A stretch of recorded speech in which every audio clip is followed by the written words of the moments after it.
तो चलिए हम लोग अब अगले सवाल की ओर बढ़ते हैं, देखते हैं कि आपका अगला सवाल है क्या।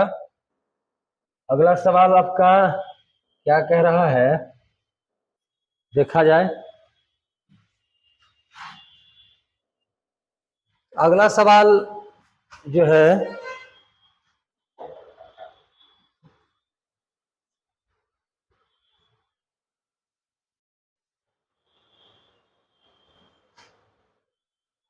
अगला सवाल है आपका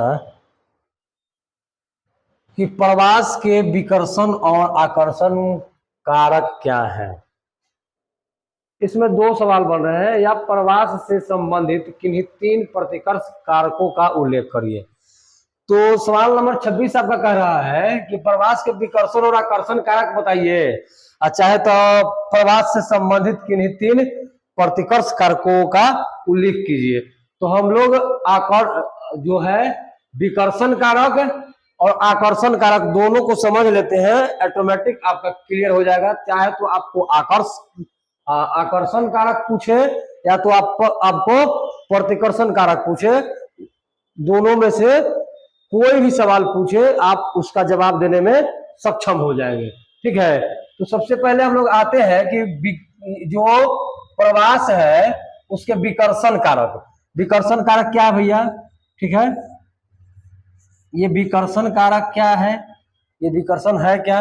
ठीक है, विकर्षण देखिए नाम से ही आपको प्रतीत हो रहा होगा कि विकर्षण किसको कहेंगे, यानी कि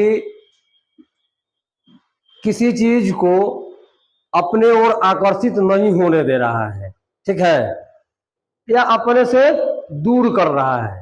ठीक, यही चीज जैसे ना मैग्नेट की अगर हम बात करते हैं, ठीक है, जैसे मैग्नेट में क्या होता है कि आकर्षण होता है और एक तरह से विकर्षण होता है, यानी कि एक अपनी ओर खींचता है और एक अपने से दूर ढकेलता है।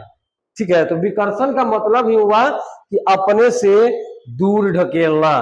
तो हम अगर ज्योग्राफी की बात करें, अगर ज्योग्राफी में हम लोग बात करें विकर्षण का, तो यानी कि किसी क्षेत्र से या वह क्षेत्र जो किसी मायने में आकर्षित नहीं कर रहा है, यानी कि प्रवास के लिहाज से अपने आप को आकर्षित वो नहीं कर रहा है, वहां लोग जो है कि जाना नहीं चाह रहे हैं।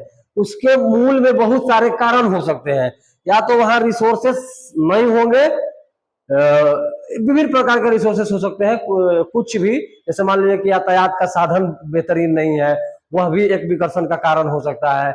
या तो वहां पे जो उसकी मूलभूत जरूरतें हैं जीने के लिए, वो चीजें संसाधन उपलब्ध नहीं है, वो भी एक कारण हो सकता है। तो विकर्षण के वो कारण हो सकते हैं। आकर्षण के भी सेम कारण हो सकते हैं। कोई जगह आपको आकर्षित क्यों करेगा, या तो वो वहां पे रोजी रोजगार की संभावना ज्यादा होगा, वहां पे हॉस्पिटल फैसिलिटी बेहतरीन होंगे, ठीक है, या वहां पे और भी जैसे कमाई का साधन जो है विभिन्न सेक्टरों में आपको मिल रहा होगा, तो जाहिर सी बात है कि वह जगह आपको आकर्षित करेगा। और जहां पे यह सुविधाएं नहीं होंगी वह जो है कि विकर्षण का कारण बनेगा। तो प्रवास के विकर्षण और आकर्षण के तो कारक आप देख लिए। विकर्षण मतलब होता है दूर करना, और आकर्षण का मतलब होता है नजदीक लाना। ठीक है, आकर्षण जो है आपको नजदीक लगता, आकर्षित करता है अपनी ओर।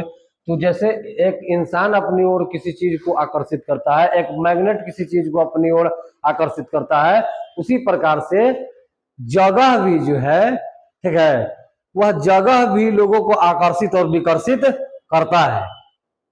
आप से खुद से सोच सकते हैं कि आप किसी जगह पर घर बनाने की योजना बना रहे हैं, ठीक है, तो उस योजना बनाते समय आपके दिमाग में तो कुछ आया, पहले आया होगा ना कि नहीं हम पटना में बस रहे हैं, ठीक है, तो पटना में बसने का क्या कारण है, ठीक है, तो उन कारणों के आधार पर आकर्षण और प्रतिकर्षण होता है। ठीक है, तो अब जब आकर्षण और प्रवास के आकर्षण और विकर्षण का समझ गए कि,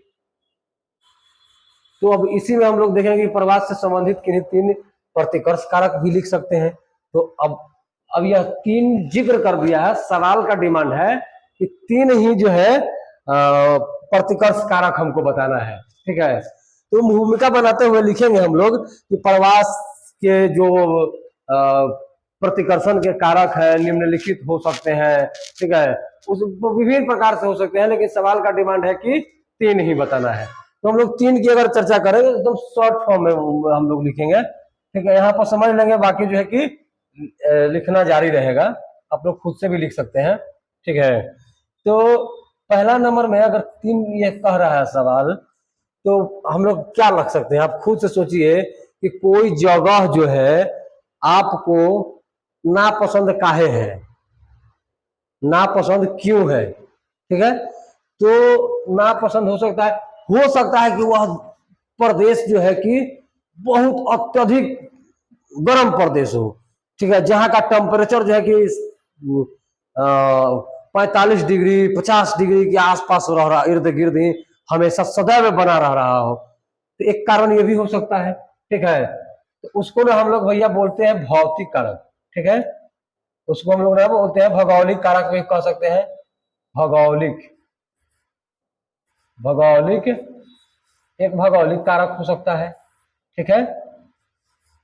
अब भौगोलिक कारक में जब जिक्र करेंगे ना तो बहुत सारा चीज समाहित हो सकता है, या चाहे तो वहां की जलवायु हो सकता है, या पहाड़ी क्षेत्र हो सकता है, या पठारी क्षेत्र हो सकता है, ठीक है। कभी कभी ये चीज भी देखने के लिए मिलता है आपको कि जैसे मैदानी इलाके जो भी रहे हैं, उन मैदानी भागों में आबादी का घनत्व डेंसिटी जो है, पॉपुलेशन का डेंसिटी जो है ज्यादा पाया जा रहा है। इसके पीछे क्या है, कारण क्या है कि वहां जीवन जीने के लिए मतलब अनुकूलता बना हुआ है, अनुकूलता जो है कि बरकरार है। इसलिए जैसे मान लो कि हम लोग बहुत माइनर से एक एग्जांपल लेते हैं, ठीक है, कि कोई लोग जो है कि पहाड़ों पर नहीं बसना चाहता है, क्यों, और उसके अपेक्षा मैदानों में वह बस जाना चाहता है, ठीक है। तो एक सिंपल सा छोटा सा उदाहरण लीजिए कि आपको गेहूं पिसाने जाना है, ठीक है, आपको गेहूं पिसाने जाना है, और एक जो है कि गेहूं लेकर के आपको चढ़ना है कहाँ पे, पहाड़ी ढलान पे चढ़ना है, ठीक है। वो ढलान वाला इलाका है, इस तरीका से वो खड़ा है, ठीक। अगर वो खड़ा है, आप जब लेकर के जाएंगे तो जाहिर सी बात है कि परेशानी होगी, और वही मैदानी भागों में यह समस्या नहीं देखने के लिए मिलेगा। या इसके अलावा भी अगर दूसरा एग्जाम्पल लिया जाए, जैसे पानी की अवेलेबिलिटी जो है, वाटर अवेलेबिलिटी यानी कि जल की उपलब्धता जो है इन क्षेत्रों में आसानी से मिल जा रहा है अपेक्षाकृत पहाड़ी इलाकों के, तो ज्यादा लोग प्रीफर करना पसंद करता है। तो ये भी एक कारण हो सकता है। भौगोलिक कारक बहुत सारे, जैसे उसका जलवायु हो गया, मौसम अनुकूल नहीं है, अनुकूल प्रतिकूल है, या उस तरीके से जैसे बहुत गर्मी कोई इलाका है, कोई बहुत ठंडक इलाका है जहां पर जीवन मतलब जीना दुर्भर है, ठीक है। तो इस तरीका से यह प्रभाव डालता है।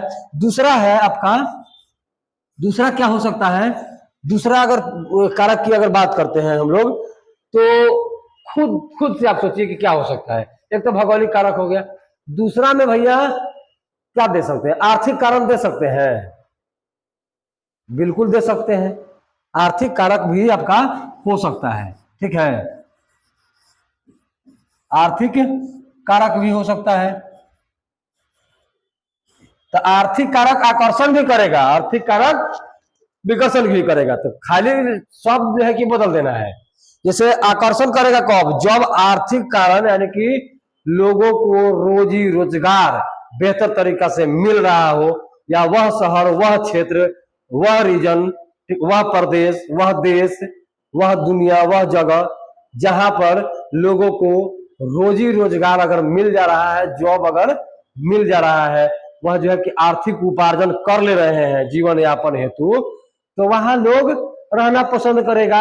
अब इसी चीज को उलट दीजिए, अगर नहीं यह चीज उपलब्ध नहीं है, ठीक है, रोजी रोजगार नहीं है, कमाई का कोई जरिया किसी क्षेत्र में नहीं है, तो जाहिर सी बात है कि वहां लोग नहीं बसना चाहेंगे। तो आर्थिक कारण भी हो सकता है, इसके लिए जिम्मेवार हो सकता है प्रकाश के विकर्षण का जिम्मेवार आपका आर्थिक कारक भी हो सकता है। मान लीजिए कि कोई क्षेत्र में कमाई है ये नहीं है, तो वहां कैसे सर्वाइव कैसे करेगा, लाइफ जीवन जो है कि कैसे आगे बढ़ेगा, नहीं बढ़ पाएगा।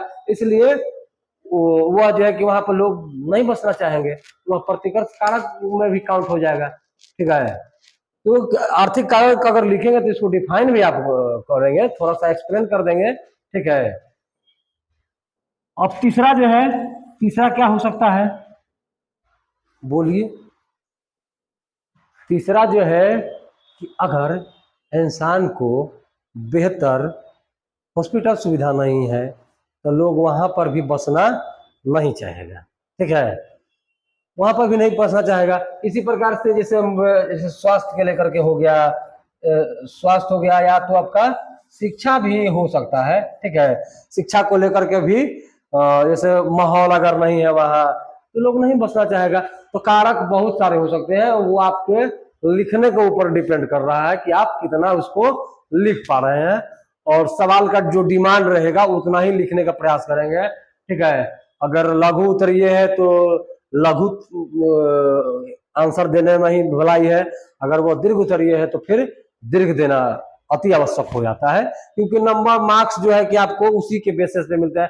अब ऐसा नहीं है कि 2 नंबर का सवाल है, ठीक है, ऐसा नहीं है कि आपका 2 नंबर का सवाल है, आपने 5 पेजों में उसका व्याख्या कर दिया, तो ऐसा नहीं है कि आपको कुछ एक्स्ट्रा नंबर मिल जाएंगे, आपको वो 2 ही नंबर में हो सकता है कि 2 नंबर 2 का 2 मिल जाए, या उससे कम भी मिल सकता है। वो आपके जो शैली होंगे, लेखन शैली उस पे मिलेंगे, जो आपका हैंड राइटिंग वगैरह होगा उसके बेसिस पे भी मार्क्स मिलते हैं। तो ऐसा नहीं है कि 2 नंबर में आपको 5 नंबर दे दिया जाएगा, ऐसा हो ही नहीं सकता है। तो जितना सवाल का डिमांड रहे उतना ही जवाब देने का प्रयास कीजिए। तो आपने समझा कि विकर्षण और आकर्षण कारक क्या है। ठीक है, और उससे संबंधित प्रतिकर्ष कारक भी आपने देख ही लिया। ठीक है।